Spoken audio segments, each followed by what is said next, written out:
So my name is Shawn Quigg. I am a real estate investor lawyer at Carson Law Office. And we are, exactly as I said, we are real estate investor lawyers. I've been investing in real estate since 2015 when I started completely by accident. When I went to law school, I bought a house and rented out the rooms to other law students, not even realizing I was doing something pretty smart, which was house hacking. I didn't realize that was a strategy. And then, as it started to click for me that this was something I should probably consider doing more of, I bought another student rental and sort of fixed that up, got it to its highest and best use. And then after a couple of years of doing decently well while I was in school and seeing the power of actually selling a piece of real estate, and it was time to move to Toronto after school, really hit home. Like this is something I should really take on. And so, as I worked my way through articling, getting closer to being licensed as a lawyer, I started to consider, how I could match my interest, my personal interest in investing with my profession. And so luckily I was able to do that with Ryan Carson, who founded our firm. And since then we've been helping real estate investors do all sorts of deals. Everything, we have clients who have just started out wholesaling property to developers and everything in between, whether it's bird deals, flip deals, private lending, vendor takebacks. If you name it, and it's in the real estate investing space, that's probably what we do. And if we don't do it, we know who does, and we can help you find them. So that's a little bit about me and our firm and sort of how we help people exactly like most of you on this call. Let's talk about commercial versus residential real estate. And, we'll start with the standard REI forms, right? Those forms that we fill out to get deals under contract. And if you line the two up, you might not see too many differences, right? They look pretty similar. They have got very similar language in the boilerplate sections, which boilerplate in our industry means sort of the standard clauses that are in there that no one really reads, except for your lawyer when it becomes necessary to sort of enforce any of those terms. So boilerplate is really the boring stuff. So you're going to see a lot of it being very similar language, but that's really where the similarities end. Because commercial real estate is a whole other ball game, in essence, to borrow on that analogy. And there's a very good reason why most real estate salespeople or brokers focus either on residential or commercial, because it is so challenging to be an expert at both of those topics, because there's so much to know and there's so much to be aware of when you're negotiating deals. So why don't we start with a couple of items, and that comes in the form of even before we put a property under contract. What I'm talking about is due diligence, right? So when we purchase a single family home, or maybe a duplex, small multifamily, something that we're probably still getting residential financing on, our due diligence is relatively limited. Right, we're gonna maybe do an inspection, maybe run a contractor through. Let's take a look at what sort of value adds might be in place, and then compare those with the ARV comparables to see, is this a deal or not, or what purchase price do I need to get this at in order to get that perfect BRRRR or close to a perfect BRRRR. So we're all familiar with that real estate, right? If there's tenants, if we're buying a multi, maybe we're looking at utility bills, property tax bills. We're probably looking at leases, rent rolls. But we generally have a pretty good handle on what due diligence is. And actually, one of my clients asked me this the other day, and so I'll share it with you. What is due diligence? Well, this is a perplexing question for even myself, as getting into law school and learning about corporate transactions and the like. And so what I can tell you about due diligence is the process by where the person who is selling the entity, whether it's the property or the business or whatever it might be, it's the process whereby they put their money where their mouth is, in essence. This is where we compare what we've been told to what reality is. So in a single family home, we might be told, well, the property tax is $2,000 a year and we run about $200 a month in hydro. Right, so they told you that, you entered into the deal, you put in a due diligence clause. Well, what do you do now? Well, you go find the property tax bill and you line it up. Is it $2,000 a year? Is it close? Right? Is it that the $100 or $200 swing doesn't make a difference, or is it $10,000 a year? And does that make a meaningful difference? Right? This is what due diligence is. And so it's just really that process of matching what we've been told with what reality is. So getting back to due diligence in this context, when it comes to commercial real estate, the number of items that need to be checked on, the number of things that need to be considered in the due diligence phase is much larger. And so I could probably talk all night about the differences in due diligence. And to start, it really depends on what type of deal we're buying. Right? How do we even define what commercial real estate is? Right? So if we're buying a 10-unit building, is that commercial? Well, actually, yeah, it would be defined as commercial for the purposes of a transaction, because you're no longer really buying this as a place you'd live in. This is most certainly an investment property, and it's a very large investment property. If you're buying a 100-unit apartment building, that's definitely a commercial transaction as well.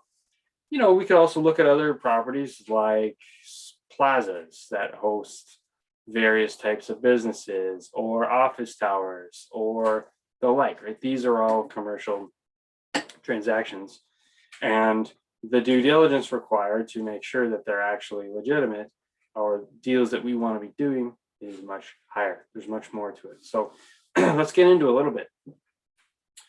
We all know, or rather maybe we don't, that we don't pay tax on the purchase of property in Canada, right?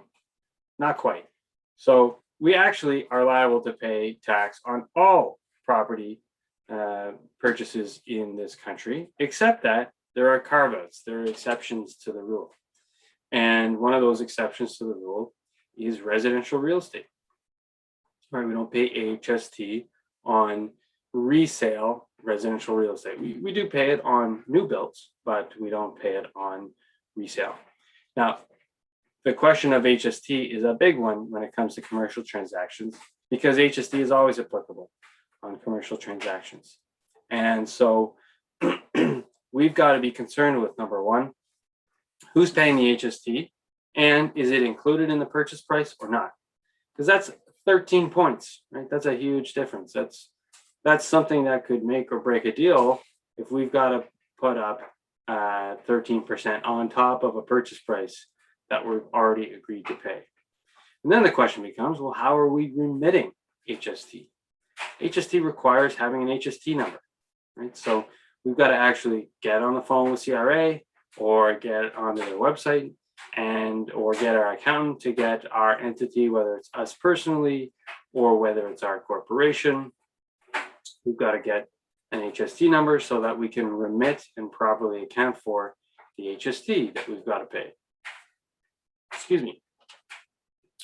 Another form of due diligence, or another part of the due diligence process that we really need to focus on the commercial side, it's certainly more so on the commercial side than on the residential side, are the leases, right? If we're buying a strip mall or some sort of plaza with 5 or 6 commercial operations going, maybe a convenience store, maybe a restaurant, maybe a dry cleaner, that sort of thing, we've got to pay extra attention to the leases for a number of reasons. In Ontario, we are all familiar with the standard residential lease, right? It's the same thing. You can figure out very quickly how much rent is, when do they pay it, when is it due, is there, what's included in the rent, what's not. And then there's going to be the section 15 additional terms, which are probably handy to read, but we're all generally familiar with the Residential Tenancies Act and what's allowed and what's not. So we can very quickly figure out whether or not a residential lease is sort of valid, is it got illegal clauses in it, etc. On the commercial side, nothing could be farther from the truth. Every term, every word of a commercial lease needs to be read because it is so critical to understand what your relationship will be to your tenants. There are very few, if any, protections for commercial tenants in this province. There are some, right? There is a Commercial Tenancies Act, and there is, of course, the common law, which sort of deals with how landlords and tenants sort of interact and relate to each other. We've got to be very careful about what we're reading and how we understand the terms to be. We're also going to be asking for something called an estoppel certificate.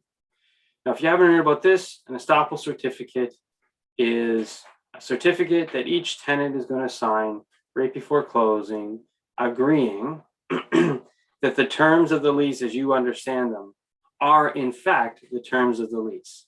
And this is so important to do because and your real estate investor lawyer or your lawyer who's helping you with the transaction will or should insist on an estoppel certificate. And the reason is because if you've been given, if you're buying a strip mall and there's 10 buildings there or 10 units and you've got them all rented out and you get handed 10 leases, great, right? We can read all those leases. That's awesome. And we close the deal. Well, how do we know that those are the actual leases or that there haven't been amendments, right? Or that the terms haven't dramatically changed or that perhaps they're not even validated. Maybe it's not even the right tenant anymore. So we've got to make sure that we get an estoppel certificate from each one of the tenants agreeing to what the terms are. This is the rent. This is, these utilities I pay for. These are the other expenses I pay for. Do I pay for property tax? Do I pay for insurance, etc.? These are my common expenses. This is how much I contribute towards the parking, etc. Right? We want the tenants to confirm what those are because if we close on the deal and we don't get that, and then it turns out the actual terms are different, well, we're out of luck, right? That's sort of on us. So we want an estoppel certificate because the tenant swears that it is in fact the terms, then you might have an action against the landlord later on if there was in fact misrepresentation. So let's take a look. What about the actual structure of a commercial lease, right? Your residential lease, even the standard lease is unnecessarily long for residential real estate, but it is what it is. Commercial leases are long, right? They can be 20, 30, 50, 100 pages long. And that's because we generally have on the commercial side very sophisticated parties on both sides of the transaction, right? If we have Cadillac Fairview that owns the Eaton Center renting to the Bay, right? We've got large corporations representing each other. So those leases are going to be quite large. Now, that might be a little out of scope for us, those of us on the call, right? None of us are Cadillac Fairview and certainly none of us are the Bay either. But that should have you turn your mind to the fact that commercial leases are a lot more complex. And so we want to make sure that we build in enough time to be able to have them properly reviewed and understood. And this is why you would generally see in a commercial transaction a much longer conditional period. In fact, you should be negotiating for a much longer conditional period. And unlike in the residential space, which is largely driven by unsophisticated sellers who are emotionally driven, on the commercial side, complete opposite. Usually very sophisticated or somewhat sophisticated parties that are selling who understand real estate, and they're generally not driven by emotions. So they understand that you need time to confirm and to do your due diligence, to read those leases, to understand what you're on the hook for, etc. Speaking of what you're on the hook for, did you know that in commercial leases, many of them have the tenant responsible to pay you rent which we would call in a lease like that base rent, and then additional rent. So tenants actually are usually obligated to pay the property tax or their portion of it based on, maybe square footage or, proportionate to, how many units that they have in and amongst the total units on the property. And they're also usually required to pay for the landlord's insurance. So we call this something like this, a triple net lease. And triple net leases are very profitable, right? Because we pay our mortgage and we cash flow. That's really it. We might have some commercial general liability insurance. We might have some additional insurance that sort of tops us up on top of what the tenant gets us. But generally, we are going to be held as landlords, we're going to be held harmless from the other expenses of running commercial property, which is partly what makes commercial real estate so great. You have a ton of control as a landlord, and you don't pay for anything. And you're not really, your tenants are coming to you expecting to pay for their own expenses, including their proportion of what would ordinarily be on the residential side an expense of the landlord. So this is a number of things that we want to be sure that we build time in for when we're doing our due diligence and getting ready to get firm on the deal. Right, Kunal was talking earlier about how the zoning and the city thought about what the property was didn't really match up. And so Kunal was very lucky to have a good due diligence period built in. Well, on the commercial side, these issues are magnified, especially with zoning. So let me give you a little bit of an idea about how zoning works. Right, so each municipality has a zoning bylaw, and in that zoning bylaw are the various different zones that sort of specify how property can be used when it is zoned as such. So, if you've ever looked at a zoning bylaw, you've seen the residential section, you've seen the commercial section, you've seen the industrial section, the religious section, etc. Right? There's a ton of different ways to zone property. So we're going to focus a little bit on the commercial side. And I want to touch on one particular aspect of zoning that's critical for the purchaser of commercial real estate, and that is permitted uses. Okay, when we are buying commercial real estate, we want to be buying in a zone that allows for the most permitted uses possible, because that opens us up to be able to rent to the most number of possible commercial tenants out there. Right? If your commercial zoning has a list of 5 different uses, and by uses I mean this could be something like a restaurant and bar, or a sports stadium, that sort of thing. Like these are all these sorts of things are called permitted uses. So if we have a tight list of permitted uses, well, that just limits us to the number of businesses that will actually be interested in renting from us, because if other businesses that didn't fit in that list tried to rent from us, well, we'd have the city, the municipality on us talking about how we were violating our zoning. And then we'd probably get sued by the tenant. So we don't want to be doing that. So we want to be buying commercial real estate in a zone that's quite permissive, that says, hey, here's a list of 20 different businesses or different uses that can be made of these properties.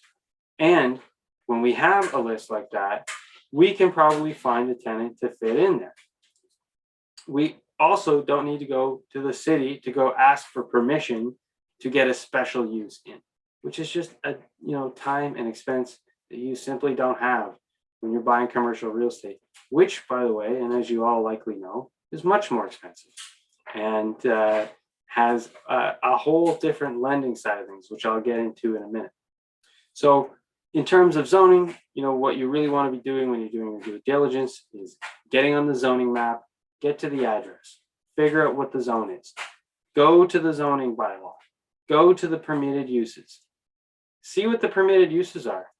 Are they good? Is there a long list? Perfect. Are there any exceptions? is there any exception built into that particular address or that zone, right? Sometimes a zoning bylaw will say, hey, you can use these 50 different uses, except for in these specific properties, in which case you can only use 10 of them, right? So we want to watch out for that. And if you're not familiar with how to read a zoning bylaw, and I wouldn't blame any of you if you weren't, because they're pretty boring, you got to make sure that you bring someone on that understands how to read them and can help you identify, hey, is this a good idea? Am I able to rent to a sufficient number of businesses that perform a certain number of, or a sufficient number of actual uses to make this a viable project?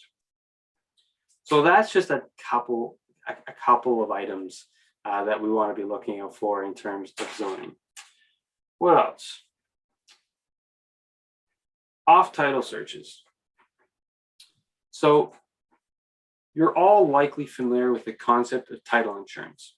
And title insurance came into effect a number of years ago and really transformed the way real estate conveyancing works in this province.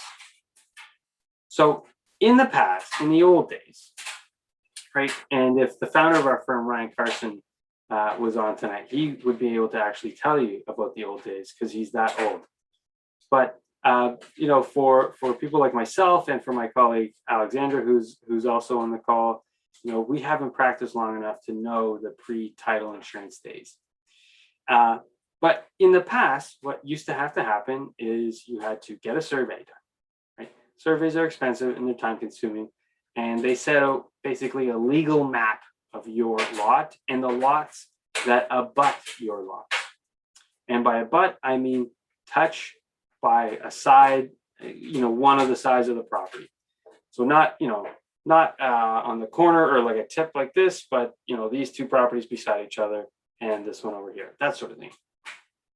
So we'd have to have a survey and we'd have to look at all of those lots. And then we'd have to run a whole bunch of title searches on all of those lots. And we do that to make sure that we comply with the various pieces of legislation that govern who can own property and when and how. The big important one being the Planning Act.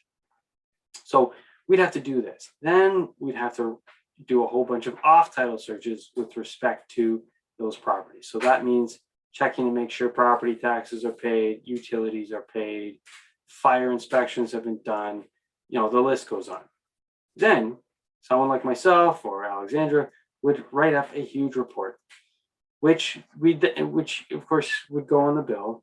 And then I'd have to review it with you, and we'd have to go through your property and every property that's touching yours, which could be 3 other properties, right? And then we'd have to decide whether or not your ownership interest was legitimate. And I would write you a report, and then you would decide whether or not to close on the deal. And if you did, great. But my report, no longer any good. So if I made a mistake and something happened down the road, you'd have to sue me. And that's not very much fun for anybody, right? So title insurance got rid of all of that, or largely got rid of that, because what title insurance does is for a few $100s, you are actually protected against just about every title issue you could ever think of, right? So this is important to understand when it comes to understanding the differences between residential real estate and commercial real estate. In residential real estate, there are so many deals, and most of the properties have made their way into the electronic system that now lawyers work with, and there's generally a lot less going on the residential side.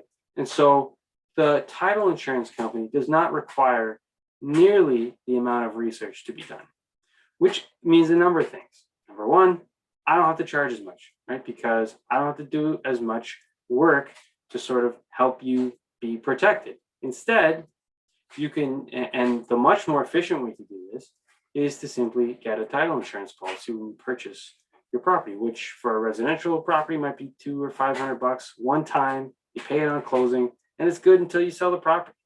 So as you can probably tell, this is a very efficient way to protect your ownership interests entitled to the property. On the commercial side, a little bit of a different story.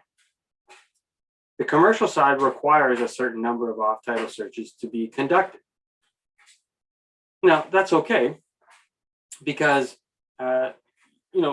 even though there is some cost added to getting those searches done, and by searches, that could mean actually going to an office or sending a fax or a letter to a municipal office. It could mean a number of things, but generally it's not opening up a book or opening up a set of records and searching through. It's actually sending out correspondence and awaiting a response.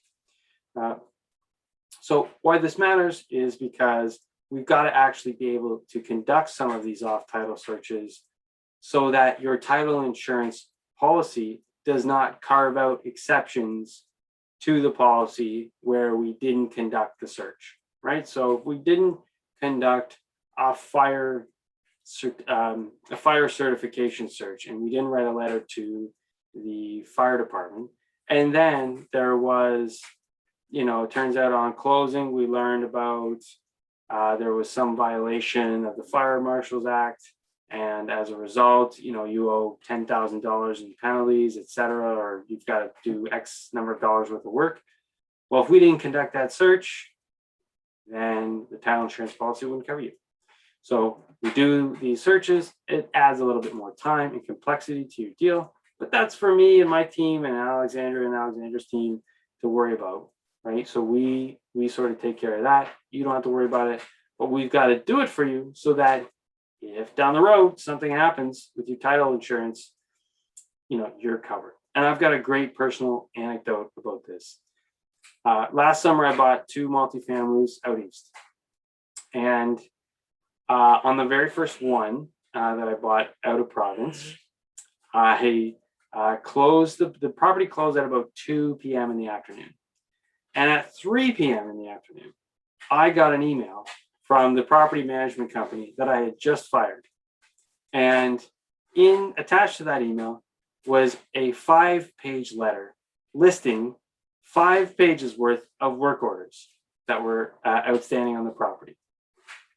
Now you can imagine how not fun that is, right?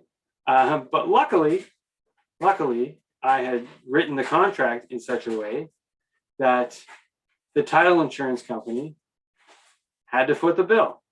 So I hired a contractor who happened to be my friend, and he went through and tallied up every possible thing he could do to get the work orders figured out.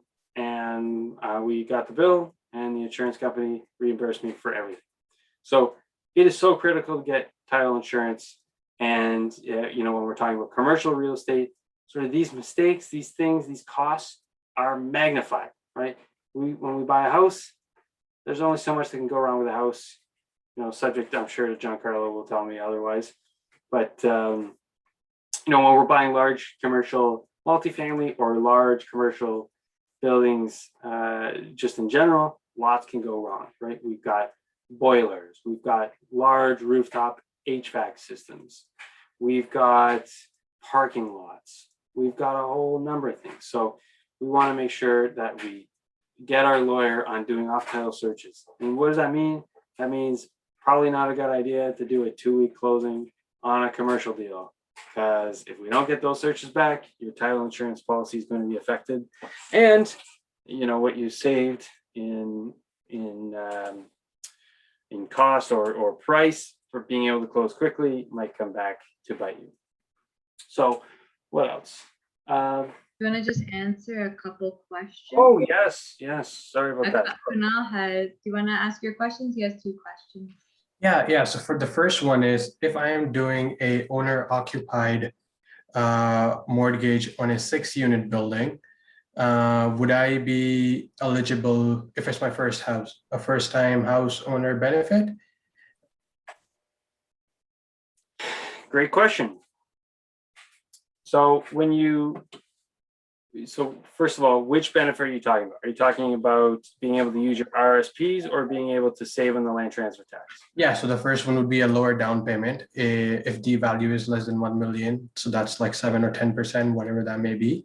And if I would be able to exempt the property taxes? And would I be charged capital gain when I sell it? These are very good questions.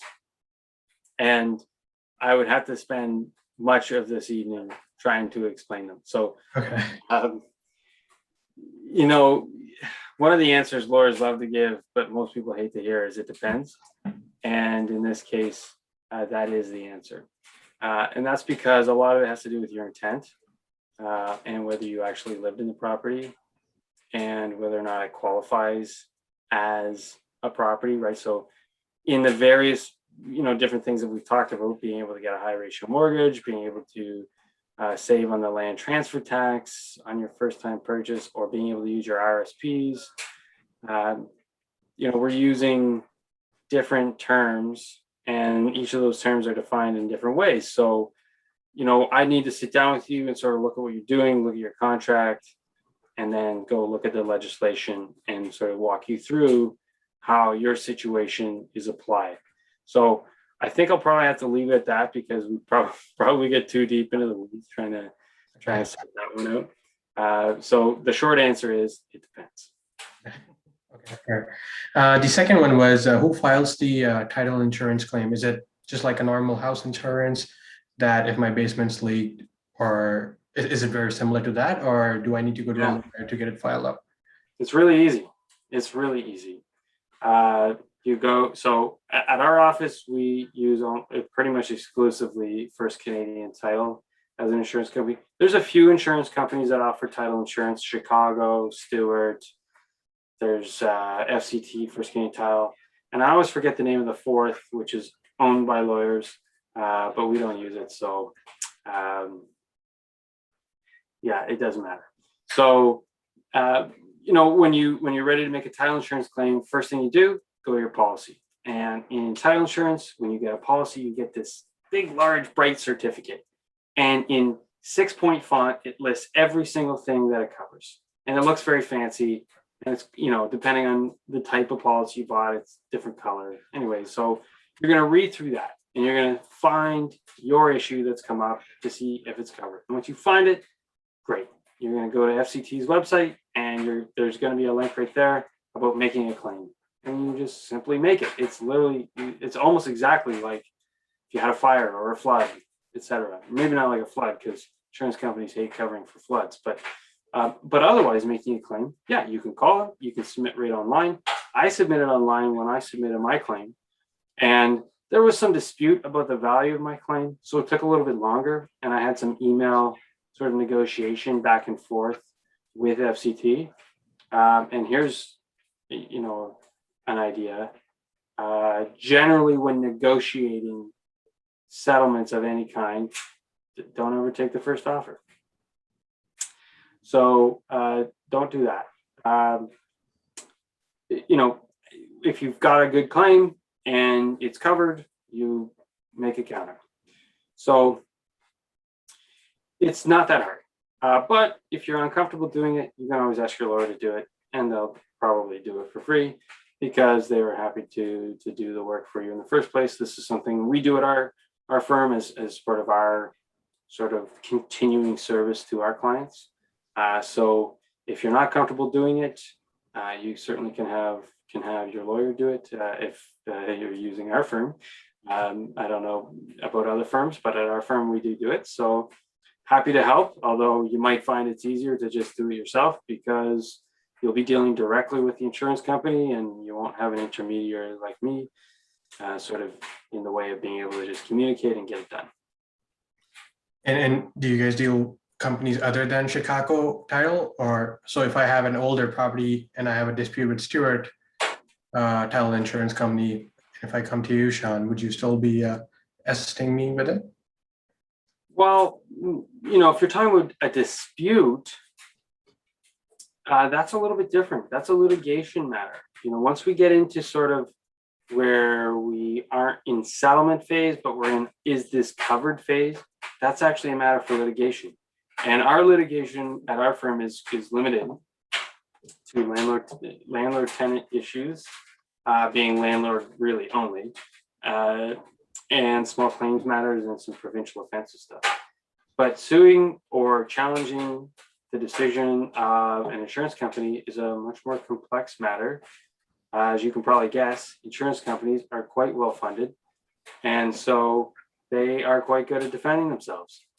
So, when it gets into challenging a decision or actually disputing a decision whether there's coverage or not, you're probably going to need to speak with a litigation lawyer. But if we're getting into the part where we're fighting over how much the claim is worth, we might be able to assist you there. Thank you. Andrea also has a question. I don't know if you want to come on, Andrea, to ask your question. I'm just looking at properties right now that's within the 100 years old or before 1980. And some of the stuff I'm coming across is galvanized piping, asbestos, and so forth. Now, it's been brought to my attention by a money lender that if I take over this building, I may be responsible for someone who may claim against me that they're not feeling well. Now, if I do take it over, of course, I'm going to remove it.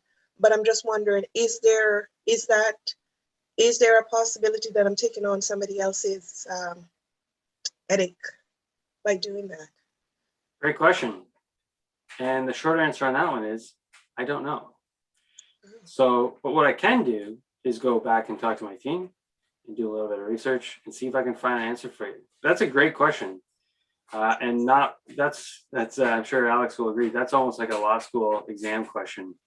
How far does liability extend for damage caused by asbestos to new owners? My intuition tells me no, you didn't actually cause any damage and you actually took steps to remedy it. But when it comes to issues and liability that pass with land, that gets into a little more complex area of real estate law. So I'll need to table that one and see if I can go find an answer and report back, Andrea.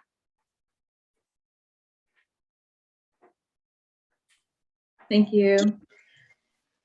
Did you have a follow-up, Andrea? Or did you? No, I think I'm good. Okay. Thanks. I have a question. So you're talking about HST. How does it apply if you're dealing with mixed use, like residential commercial buildings? Is it by percentage or something? Yeah, it gets divvied up. So in terms of the actual formula, I don't really know the exact formula, but what I do know is that you pay HST on the portion of the property that is HST applicable. So that's probably going to come down to a proportion of total square footage, but it could also come down to units, right? If there's one commercial unit and 5 units total, it might be 20%, but it's probably square footage. And so, but you're never paying HST on the residential side unless it's a brand new building. Mm-hmm. Okay. And a follow-up to that, because you also have to pay HST to for the tenants that are on the commercial side. I've seen situations where there are commercial tenants in the residential parts, or I've seen people that it's a commercial unit and they've changed it to just like a regular tenanted unit. How does HST to apply to those two types of situations? Well, HST is charged based on who the tenant is and what they're doing, right? And the use of that spot. So, for those of you on the call, so if you have a commercial tenant that's running a restaurant or a convenience store or a lawyer's office or whatever it might be, that person is paying HST on top of the rent, and you as the landlord have to remit it to the province on a quarterly basis, right? So the question then becomes, well, what happens if we put a commercial tenant in a residential space? And what happens if we put a residential tenant in a commercial space? Well, on top of the zoning issues that are going to come up and the the orders that are going to come down from the city when someone eventually finds out, which will be, in order to remedy the situation, get the residential person into the residential side and get the commercial side into the commercial side. You're not charging your residential tenant HST because they're in a commercial spot. You're charging them, or any tenant, HST because they're a commercial tenant, because they're selling something, they're selling services or products. So you're not charging your residential tenant HST no matter what, because it's their use of the property, not the property's intended use, that determines whether HST is applicable. Okay, that makes sense. Thank you. Okay, so where did I leave off here? Let's check my notes. So I think I left off at off title searches, and we talked a little bit about title insurance. So let's actually talk about the agreement itself, right? Which is another big important part, and probably the thing that you need to be most clear on.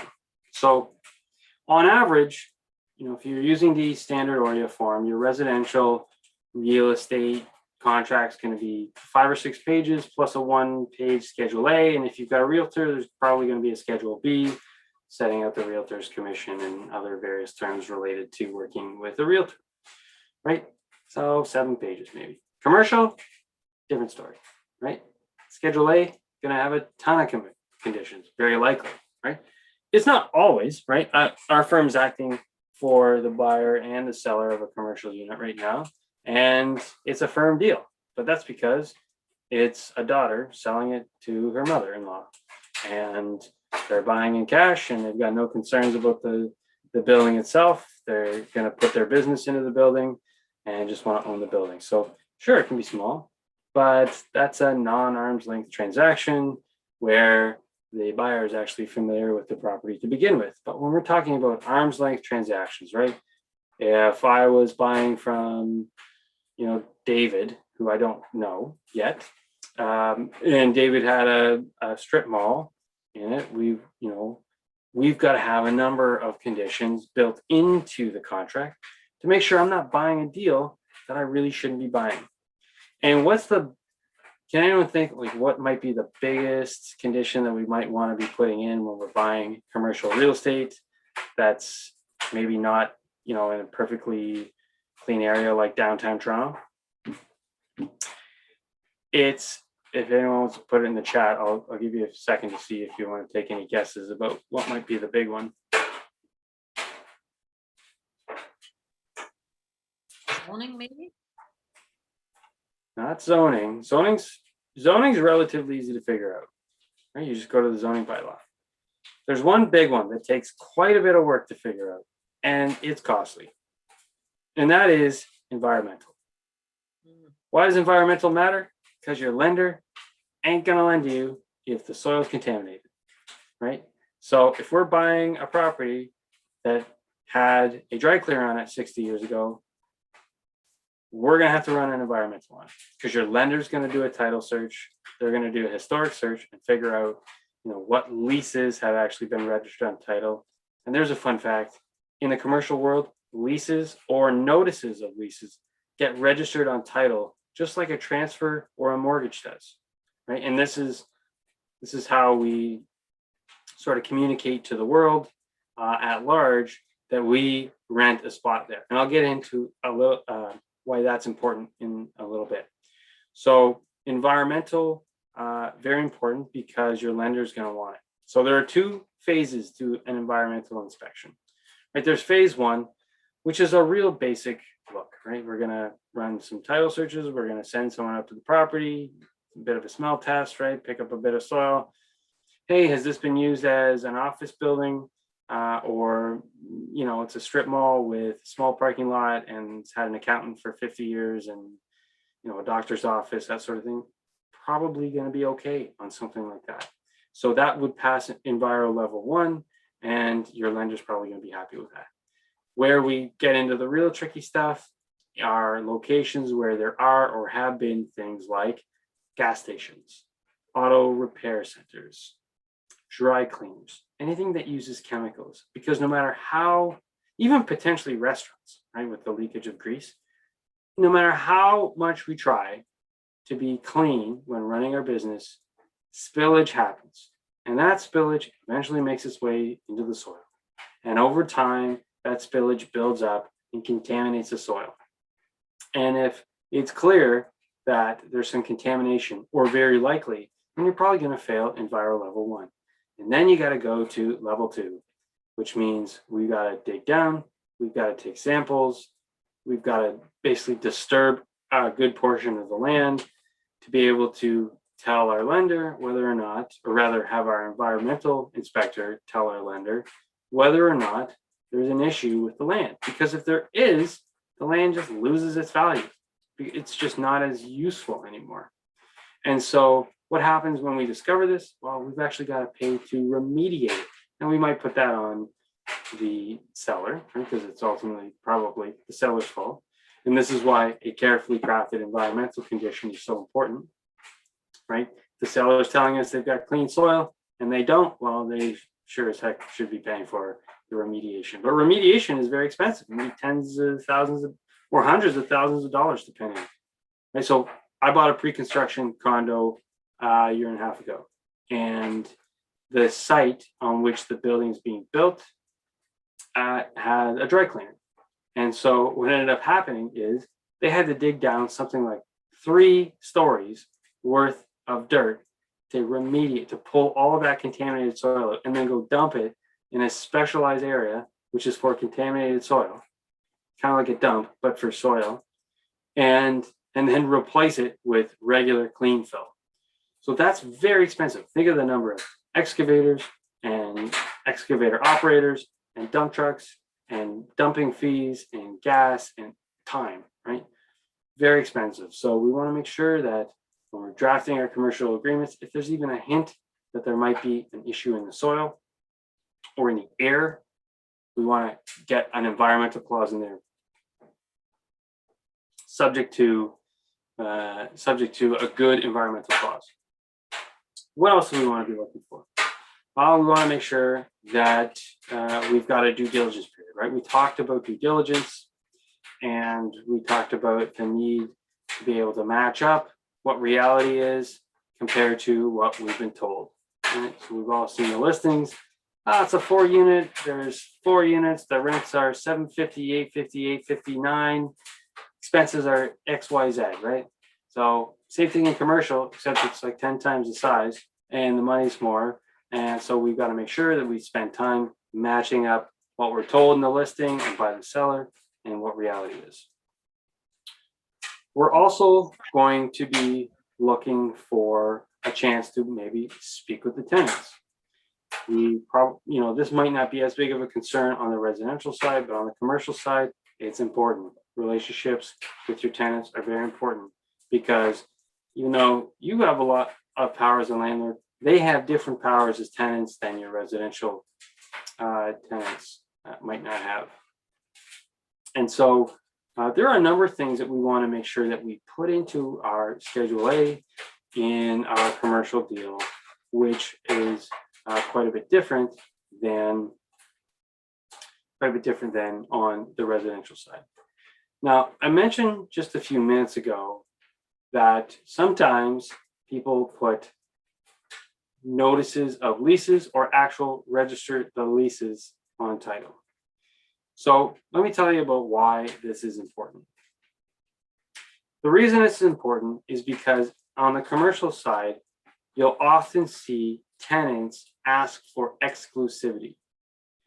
Exclusivity is very important and very valuable. So let me give you an example. I live in Toronto, and down the road from me, I acted for, before I joined Carson Law, I was at a bigger firm, and I acted for a retailer. And that retailer was looking at renting spot in a plaza right near where I lived, right? And so in this plaza was a grocery store, an LCBO, Shoppers Drug Mart,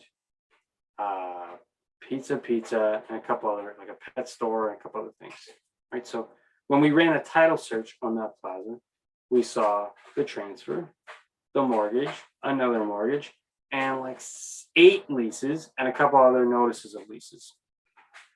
Here's why that's important. It's so important to understand the leases. The grocery store had an exclusivity clause. Only they could be a grocery store. That prevents you, the landlord, from renting out other space to anything close to selling or to renting or to being a grocery store. So we couldn't have had an ethnic grocery store in there. We couldn't have had a market like a fruit and vegetable market, nothing like that, because the exclusivity clause in the lease, which was registered on title for exactly this reason, was very tight.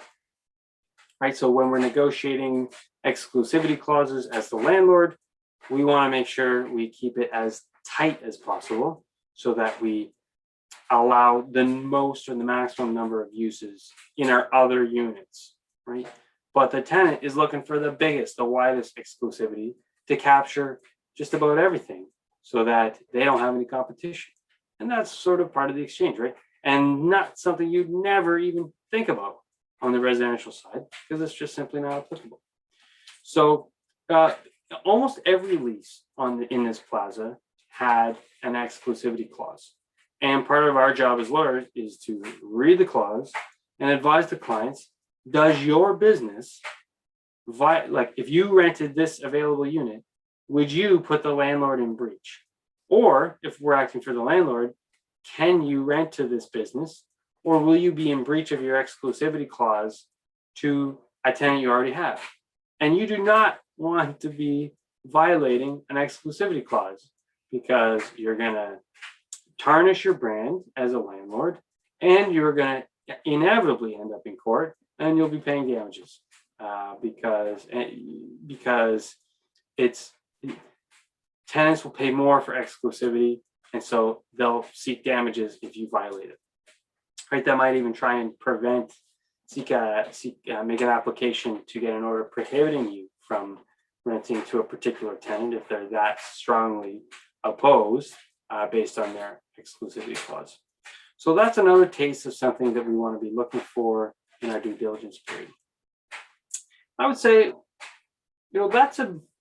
that's a pretty good look at commercial real estate and the differences between sort of, what we need to be concerned about when we're buying, if we already own, sort of how we need to set up our business, how we need to consider what we're doing, and how we're interacting with our tenants so that we get it right. So we continue to be profitable, offer good value to our tenants so that they stick around. And by the way, there's no limit on rent increases on the commercial space.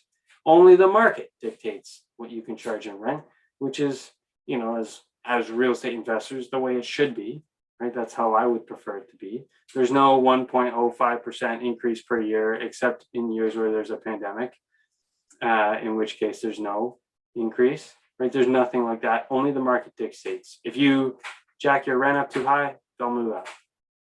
Leases, we could go on and on about commercial leases, right? Leases are 5 years, 10 years. They've got renewal clauses for 5 years or 10 years. There's none of this, I want to go month to month. There's none of this, it automatically converts to a month to month after. So, in sum, the differences between a commercial APS and a residential APS and actually buying and owning those various classes of real estate, the differences are numerous. And so it's really important that if you're ready to make the jump from residential to the commercial, whether it's large multifamily or whether it's actual commercial tenants, that you build up your power team. You get your broker, your real estate broker who's familiar with commercial real estate. You talk to your accountant about the consequences of owning real estate in a corporation, because you are going to want to own this real estate in a corporation. You talk to your mortgage broker about lending. Like, lending is a whole other story when you're buying a corporation and when you're buying commercial real estate, right? Just like when you're buying multifamily, it's based on a cap rate and on an income valuation. So, you've got to keep that in mind. The qualification process is different, right? And you also want to be, and you want to have a real estate investor lawyer on your team who can look at the leases, who can help you understand the zoning and permitted uses and help you draft that agreement of purchase and sale to fit your needs, fit your project, fit your risk tolerance, and sort of make sure that you're protected enough that you still want to do the deal, but that it isn't too onerous for the seller that they're actually not willing to sell to you. So that's a start. That's a start in terms of the differences between commercial and residential real estate. So if you have any questions, I'd be happy to take them.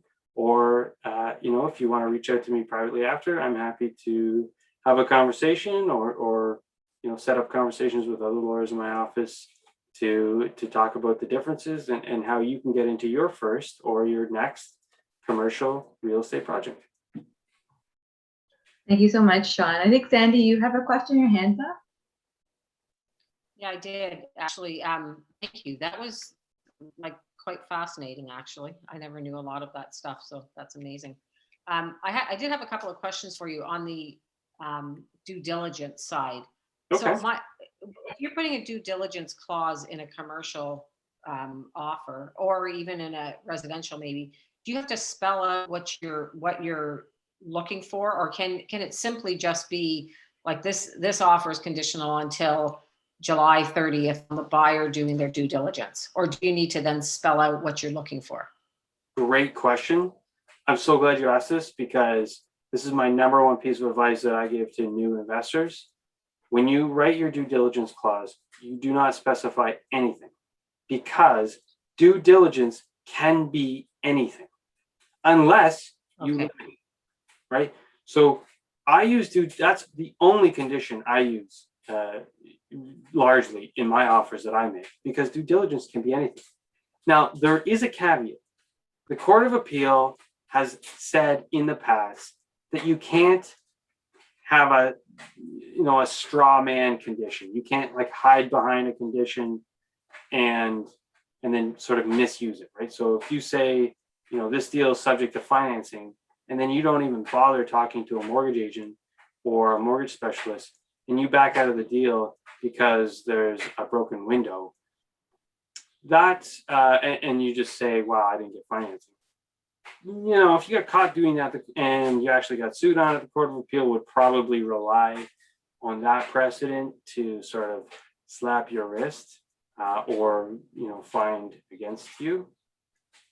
But that's why we should not be describing what due diligence is, because we don't want to give anybody, including our reviewing court, any idea about what we were doing. We want to keep it as broad as possible so that anything can fall under that umbrella.